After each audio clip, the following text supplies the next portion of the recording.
Assalamualaikum warahmatullahi wabarakatuh. Nama saya Wiji Lestarianti, calon guru penggerak angkatan 5 dari Kabupaten Malang, Provinsi Jawa Timur. Refleksi filosofis pendidikan nasional Ki Hajar Dewantara 1.1A8, koneksi antar materi, kesimpulan dan refleksi modul 1.1.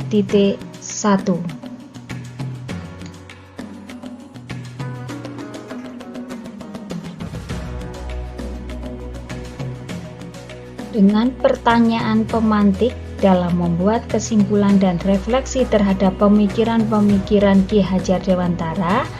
Yang pertama, apa yang saya percaya tentang murid dan pembelajaran di kelas sebelum saya mempelajari modul 1.1. Kemudian yang kedua, apa yang berubah dari pemikiran atau perilaku saya setelah mempelajari modul ini. Yang ketiga, apa yang dapat segera saya terapkan lebih baik agar kelas mencerminkan pemikiran Ki Hajar Dewantara.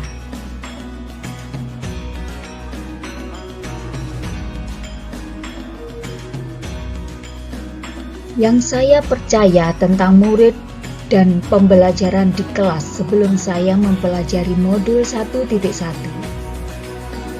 yaitu belajar hanya untuk ujian. Siswa saya beranggapan bila tidak ada ujian maka tidak belajar. Di sekolah, ujian dibuat jadwal berkala yang mengukuhkan ujian sebagai ritual penting. Maka lahirlah kebiasaan pada siswa dengan istilah SKS atau sistem kebut semalam, yaitu upaya siswa habis-habisan menguasai pelajaran pada malam menjelang hari ujian. Ujian selesai, belajar juga dianggap selesai. Pelajaran sulit untuk diingat lagi, sedangkan dalam kehidupan siswa tidak ada jadwal ujian. Ujian kehidupan bisa datang sewaktu-waktu, tidak menunggu jadwal ujian tiba. Kembali belajar berada pada siswa sebagai guru. Guru yang mempunyai wewenang sepenuhnya dalam menentukan strategi, aktivitas, media, dan asesmen belajarnya. Guru menjadi subjek, pelajar menjadi objek. Sehingga belajar menjadi milik guru. Pelajar mempunyai kebutuhan dan minat belajar yang sama. Bisa disebut dengan pengajaran langsung, pembelajaran yang berpusat pada guru. Sebagian besar siswa saya belajar dengan teknik menghafal materi pelajaran dan selalu menggunakan rumus, terutama dalam pengerjaan matematika. Saya kurang memahami karakteristik anak didik saya dengan alasan dalam satu kelas memiliki jumlah murid yang banyak sehingga saya melakukan pembelajaran secara global saja.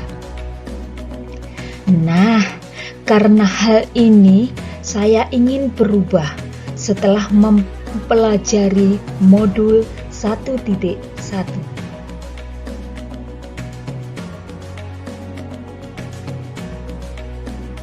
Perubahan dari pemikiran atau perilaku saya setelah mempelajari modul 1.1 adalah saya berusaha memberikan kebebasan pada siswa. Saya hanya sebagai pamong dalam memberi tuntunan dan arahan agar anak tidak kehilangan arah. Kemudian, saya dapat mengenal dengan baik karakteristik peserta didik sehingga tercipta hasil belajar yang sesuai dengan kodrat siswa. Saya memandu murid untuk memilih cara belajar yang relevan dengan tujuan dan kebutuhan belajarnya. Kemudian menciptakan suasana belajar yang menyenangkan, efektif melalui permainan yang mengarah pada pembelajaran. Menghilangkan pembelajaran yang berpusat pada guru dengan aturan yang mengikat.